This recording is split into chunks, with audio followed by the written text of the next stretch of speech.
I can't quite believe it. Look at this little tomato. This is from the plants that we got from a friend's plant swap in her neighborhood. Look at it. A little guy right there. What's up, everyone? It's Alexa with Grace and Cherish. Welcome back to the garden at Philo. It's a new day. It's been a busy day. I went to bed at 2 a.m., woke up at 7 a.m., had an event, and now I'm out in the garden because I just wanted to come out here. I'm seeing another tomato plant right here that also, let me see if I can zoom in. Let me see if I can zoom in on the tomato plant here. You see it? Right there. So got another little tomato coming in. So I'm out here in the garden trying to just check on the plants. I actually came out here last night, and I'm not gonna lie, I was incredibly discouraged because I saw so many weeds everywhere that I need to take care of, and it just feels like I can't get ahead of it. Let me fix this camera. But it's okay, because what also is happening is there's a lot of growth. Literally, I'm looking at our pumpkin plants and they're doing very well. All right, so right here we have one of my pumpkin plants, and this is actually the largest one. Like, I planted 4, and it's definitely the one that's growing the best, though this other one over here looks really good too. I'm just thankful. The leaves are very green, same with the corn. Things look healthy, and so I'm thankful for that. In other parts, let me fix this. In other parts of our garden, unfortunately, there are a lot of weeds. They're also green. There's a lot of green. It's just some of the green is not what I want. Weeds are just plants in areas that you don't want, right? So technically I should be thankful I have plants. It's just that they are overwhelming the other plants that are going to produce the fruit that I would like to consume and also share. So I'm trying to figure that out, but let me tell you, I was over here. Let me take this camera off. I have talked many times about these struggles with anthills on our property. We have 10 acres here, and about 1.5 acres of it's pond, and I'm guessing like 5 acres is just anthills. That's what it feels like they're just anthills everywhere. But one of the areas that I thought they were mostly contained is right here in this bed.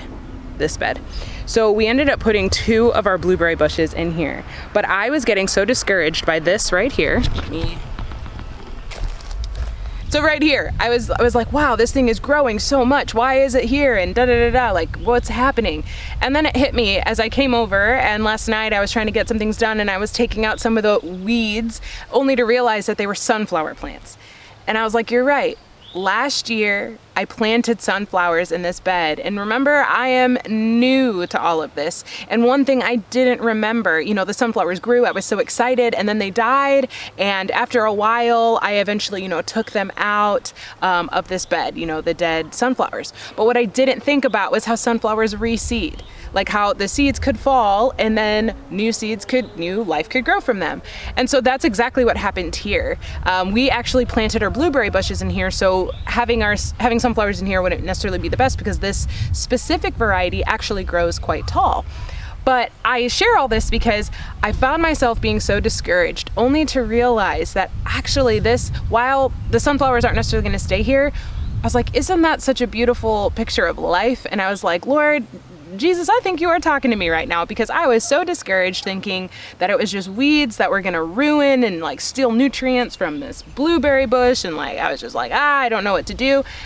Only to realize that actually this is the fruit, the pleasure of sunflowers growing from something that I had done last year, and in my not knowing, they died, they reseeded, all of that, and I had no idea that any of that process was going, and then more life came.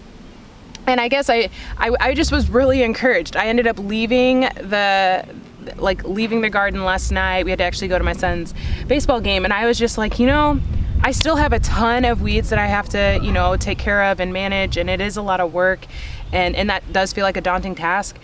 But what a great reminder of just the fact that I didn't have anything to do with these new plants coming in. I mean, I do in the sense of I planted the first plants last year, but I don't know. I just think I think there's something so beautiful for us to remember about our role, the way that we participate in creation, but how many things also happen without our participation. And I don't know, a surprise and delight, I guess you could say. I wanted to take that moment to be surprised and delighted, and just also thank Jesus for the gift of that and that reminder in a time when I was really feeling discouraged, because the front of our house that I was so proud of us taking care of, that other project, I've shared a video about it, I was so proud.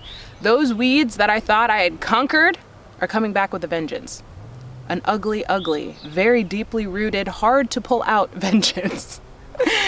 Oh, but I am not letting that overwhelm me because of these sunflowers.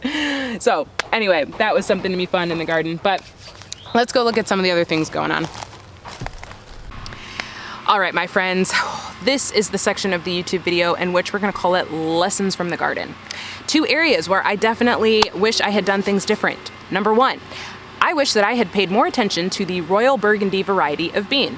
I have shared many times, I've shared many times about arch trellises and the vision of beans climbing on both sides, and it was gonna be wonderful, and they're gonna dangle, and I was gonna grab them, and it was gonna be a glorious experience, except for one little problem. The Royal Burgundy bean is actually a bush variety. It is not a climbing variety.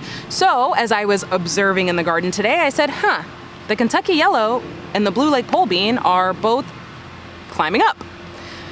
The Burgundy doesn't even look like it can. It's because it can't.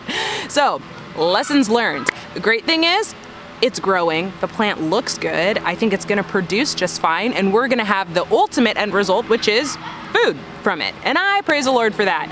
I am just slightly disappointed that my vision will not become reality, but hey, if that's the worst of it, that's okay. The second lesson. I wish that I had laid out some type of covering over our garden beds for a longer period of, well, I wish I had done it, period, because I actually didn't do it at all. But I really wish that I had laid some type of covering over our garden beds. I know that that helps to warm up the soil, which is great when you're wanting to plant, heat-loving plants like your tomatoes, your bell peppers. But I especially wish I had done it because of the number, like how many weeds there are. But specifically, this one weed that is, those helicopter plants. I need to actually look up the name of it, but from like our maples, I believe it's the maple tree that you get them. We have so many of those throughout our that just all over our garden, all over. They are everywhere. And I realized that had we just covered the garden beds, then they wouldn't have landed. I mean, they're landing and they are sprouting very quickly. And so I'm constantly pulling them out. And I realized, I'm like, man, if I had just spent some more time or if I had just covered it, then they would have landed on top of the covering, and less of them would have been able to take root and start sprouting, and then force me to have to do so much extra weeding. So those are 2 lessons that, as I'm observing and seeing some of the pain points or just straight up mistakes or confusions on my part, those are 2 things that I'm learning. And that is this week's Lessons from the Garden.